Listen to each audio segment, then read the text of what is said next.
In the twilight of ancient times, whispers of enchanted warriors, slumbering in hidden caverns, filled the hearts of the brave with awe and the timid with dread. These were the stories of the heroic sleepers, legendary figures whose deeds were not forgotten, for they were not truly dead. Instead, they lay in enchanted sleep, ready to awaken when the land was in dire need. But the awakening was not without peril, for those who disturbed their rest risked the wrath of these slumbering titans. As the last rays of the sun bled into the horizon, a weary peasant trudged along a lonely path with a cart full of rye. The shadows stretched long and ominous, and he longed for a place to rest. Just then, a grand mansion loomed out of the gathering dusk, its windows dark and foreboding. Desperation drove him to knock on the heavy wooden door. The door swung open silently, revealing a grand hall bathed in an eerie, golden glow. The peasant's breath caught in his throat as he stepped inside. At the center of the hall stood a massive table, upon which lay 12 golden helmets that gleamed with an unnatural light.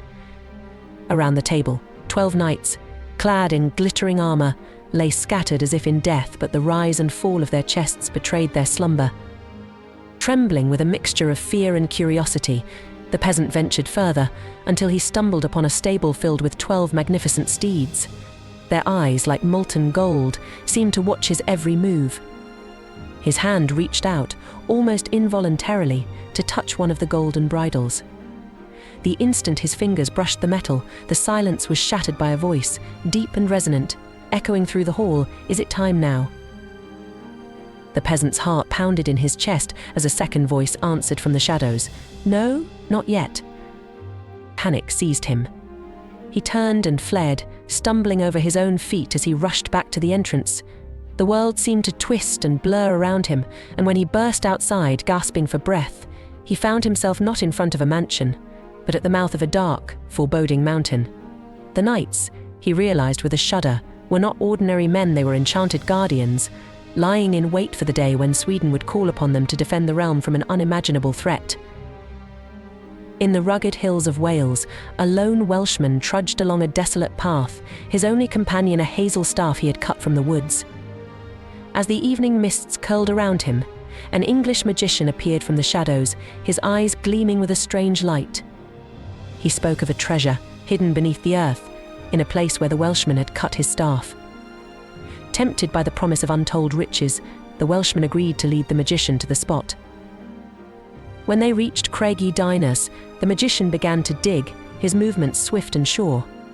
The Welshman watched in growing unease as they unearthed a broad, flat stone that sealed the entrance to a cavern. With a creak and a groan, the stone was lifted, revealing a yawning darkness below. Together, they descended into the abyss. The air was thick with tension as they made their way down the passage, where a solitary bell hung ominously. "Touch nothing," the magician warned, his voice barely a whisper. "Especially not the bell." The deeper they went, the more oppressive the darkness became, until finally they reached a vast chamber that seemed to stretch endlessly into the black. The Welshman gasped as the chamber was suddenly bathed in a blinding light, not from any fire, but from the armor of thousands of sleeping warriors. Their swords and shields, polished to a mirror-like sheen, reflected the light like 1,000 burning suns. In the center of this circle of slumbering soldiers lay 2 great heaps, one of gold, the other of silver. But it was the figure in the center, distinguished by a crown of gold encrusted with precious gems, that drew the Welshman's gaze. King Arthur himself lay among his knights, waiting, as legend foretold, for the day when he would rise to lead them once more. The magician allowed the Welshman to take from the treasure, cautioning him to choose wisely and not touch the bell on their way out. Greed, however, clouded the Welshman's judgment. He loaded himself with as much gold as he could carry, but as they made their way back, the weight of his greed caused him to stumble. His shoulder brushed the bell, and its chilling toll echoed through the cavern like a death knell. One of the warriors stirred, his voice low and filled with centuries of slumbering rage. "Is it day?" The Welshman, heart pounding, managed to stammer, "No, sleep thou." On the warrior's head sank back onto his breastplate, and the 2 intruders hastened to leave the chamber. But the Welshman's greed was insatiable. He returned to the cave time and again, each time taking more than the last. But on his final visit, his strength failed him, and the bell rang again. This time, the warriors did not return to their sleep. With a terrible roar, they rose from their resting places, their eyes blazing with fury. They seized the Welshman, stripped him of his ill-gotten gold, and beat him within an inch of his life. Cast out into the cold night, the Welshman was left a broken man. Though he lived, he was never whole again, and the entrance to the cave was lost to him forever. In the wild, windswept highlands of Scotland, where the land itself seems to hold its breath in anticipation, there is a tale of King Arthur and his court, who lie in enchanted sleep beneath the ruins of Sewingshields Castle. For centuries, the entrance to this hidden hall was lost, until one day, a simple farmer, knitting in the ruins, dropped his work into a thicket of briars. As he reached into the thorns, his hand brushed against cold stone, and with a shock, he realized he had found the entrance to the legendary hall. Heart racing, he pushed aside the tangled briars and stepped into the darkness.